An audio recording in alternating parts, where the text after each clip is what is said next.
If you heard a baby animal crying in the freezing woods, would you walk away, or would you follow the sound, even if it broke your heart?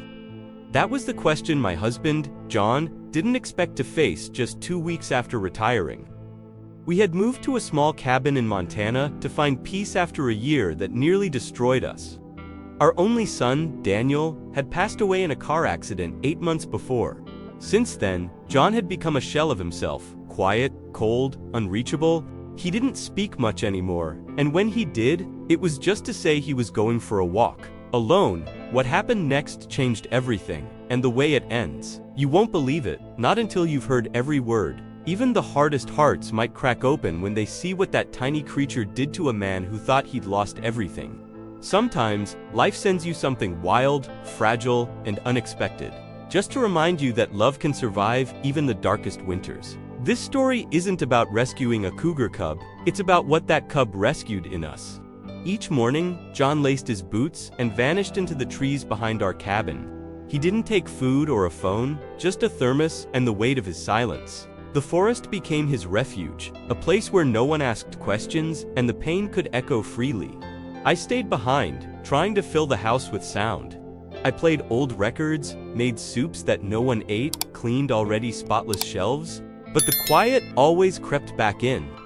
I missed the man I married, the way he used to hum when he chopped wood, the way he kissed my forehead when he thought I was asleep. I missed the way his eyes lit up whenever Daniel came home for the holidays. Now, his eyes were distant, like the light had gone out, and no one remembered where the switch was. He hadn't cried, not once, not even at the funeral. That morning, the sky was heavy with snow. I stood by the kitchen window, drying a coffee cup, when I saw him stop mid-step. He tilted his head toward the trees. There was a sound faint high-pitched, coming from deep in the woods. He didn't say anything, just set his thermos down and walked toward it, as if pulled by something only he could hear. Hours passed, I started pacing. I called his phone, no answer. The light began to fade, and worry sank in like cold through the floorboards. Then, just before dusk, I saw him emerge from the tree line, slower than usual, carrying something wrapped in his coat. He looked straight ahead, jaw clenched, eyes glassy. I met him at the door, heart pounding. At first, I thought it was a puppy, but as he opened the coat, I saw fur that wasn't quite right, thick, golden brown, with faint spots along the legs and a long rope-like tail. It was a baby cougar. Its ears were rounded, its eyes barely open. It was trembling, barely breathing, and completely alone. And John, my husband, who hadn't shown an ounce of tenderness in months, held it like it was the most precious thing in the world.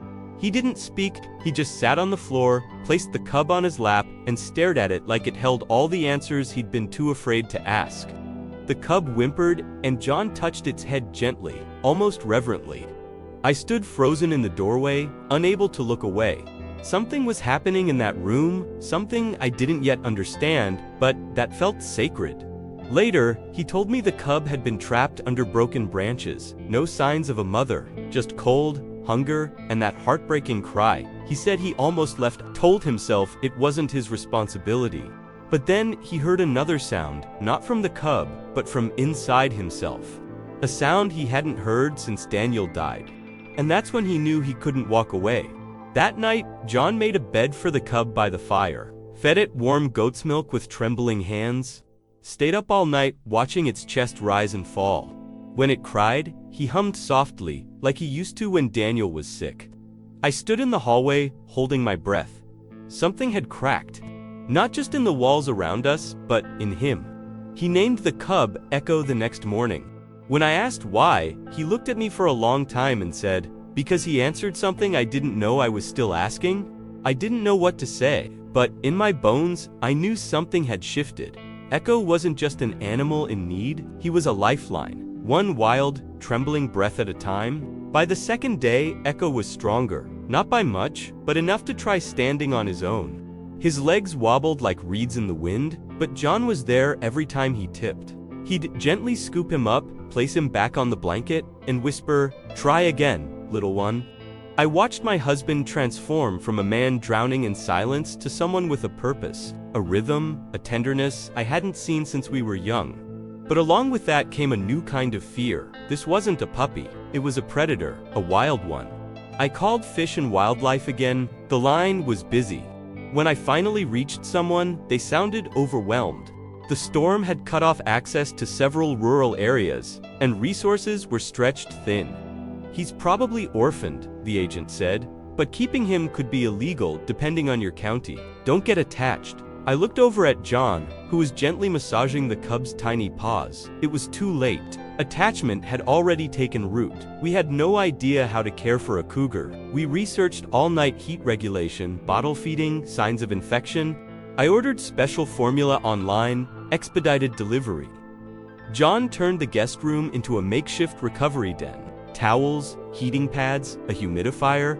He even played soft music. "Cougars don't like chaos," he read aloud. "They need calm, steady presence." I looked at him and thought, so do you, but not everyone saw it that way. When our neighbor, Paul, came by to deliver firewood, he heard a faint cry and asked if we'd gotten a cat. Before I could answer, John stepped in front of the door and said, "No, just the wind." His tone was firm, almost defensive. Later, I asked him why he lied. He stared at the flames for a long time before saying, "Because the moment someone knows, they'll try to take him, and I won't let that happen." That night, Echo had trouble breathing. His stomach was distended and his temperature was dropping. We didn't have access to a vet who dealt with wildlife. I panicked. But John.com and Focused wrapped Echo in warm towels, checked his gums, and held him against his chest for hours. At one point, I heard him whisper, "Don't leave me," too. I had to leave the room. It was too much, too raw. I stood in the hallway trembling. The next morning, Echo was still alive, weak but alive. John was asleep on the floor, one hand resting on the cub's back. I made coffee and sat beside him. "You're breaking every rule," I said quietly. He opened his eyes, looked at me, and replied, "I already broke when we lost Daniel. Now I'm just trying to put something back together." That was the first time he'd said our son's name in months. My eyes filled with tears. But it wasn't just emotion we had to face, it was reality. The cub would grow fast, and dangerous or not, he didn't belong in our home. I called a wildlife rescue center 3 counties away. They said they could take him in 10 days. "Can you keep him safe until then?" they asked. I looked at John, who had just built a new crate with air holes and blankets. "Yes," I said, "we can." Still, the risks were mounting. If someone reported us, we could face legal trouble. Wild animals can't be domesticated, they aren't pets. And deep down, we knew Echo would eventually have to leave. But John wouldn't talk about that. He treated every feeding, every purr, every blink of those wide eyes as something eternal. It was beautiful, and it scared me, because I knew what another goodbye might do to him. On the 5th night, I heard John talking softly in the dark. I crept toward the guest room. The door was ajar. Echo lay curled up on John's chest, both of them bathed in the orange glow of the lamp. "I don't know why you found me," he said, voice cracking, "but I think you saved me just by being here." I backed away quietly. That wasn't just a bond, it was a lifeline, and I knew he couldn't walk away anymore. From that night forward, it wasn't a question of if we'd keep him. It was a question of how long could we protect him? How far would we go to preserve this fragile connection? I didn't have the answers, but I knew one thing. Echo hadn't just wandered into our lives, he had arrived with a purpose, and whatever that purpose was, it was reshaping everything we thought we knew about grief, love, and letting go. By the 6th day, Echo was walking, wobbly but determined. He followed John from room to room like a shadow with fur. His paws were still too soft for the hardwood floor, so John laid down old blankets as paths. He began documenting everything, feedings, weight changes, sleep patterns, as if he were preparing a scientific report. But I knew the truth. This was his way of holding on. His way of saying, "You mattered to me." The change in John was unmistakable. He started shaving again. He cooked breakfast for the first time in months, eggs, bacon, and toast, just the way Daniel liked it. He even laughed when Echo pounced on a ball of yarn I had left on the couch. It was a light sound, brief and uncertain, but it made my chest ache with joy. The man I thought I had lost was resurfacing, called back to life by the tiniest, wildest spark. But outside our walls, the world still had rules. The rescue center called to confirm Echo could be transferred the following Tuesday. I didn't know how to tell John. Every time I tried, my throat tightened, so I waited. Until Sunday morning, when a wildlife officer named Renee showed up unannounced. She had short hair, calm eyes, and a clipboard full of regulations. "We got a report," she said. "Someone heard strange animal cries at night. Can I come in?" John froze. He stood between her and the door like a guard dog. I stepped in, heart racing. "He's safe. He's being cared for." We were waiting for the transfer. Renee looked around. Echo was hidden in the laundry room, behind a gate and wrapped in blankets. She asked to see him. When she entered, he lifted his head and let out the softest sound. Not fear, not pain. Recognition. Renee's face softened. She examined him carefully, noting his weight, his hydration, his alertness. "You've done more for him than most professionals could," she admitted. "But he needs to be raised with his own kind. If not, he'll never survive in the wild." John didn't argue. He just nodded slowly, eyes locked on Echo. Then he asked, voice trembling, "Can I ride with him when he goes?" Renee blinked.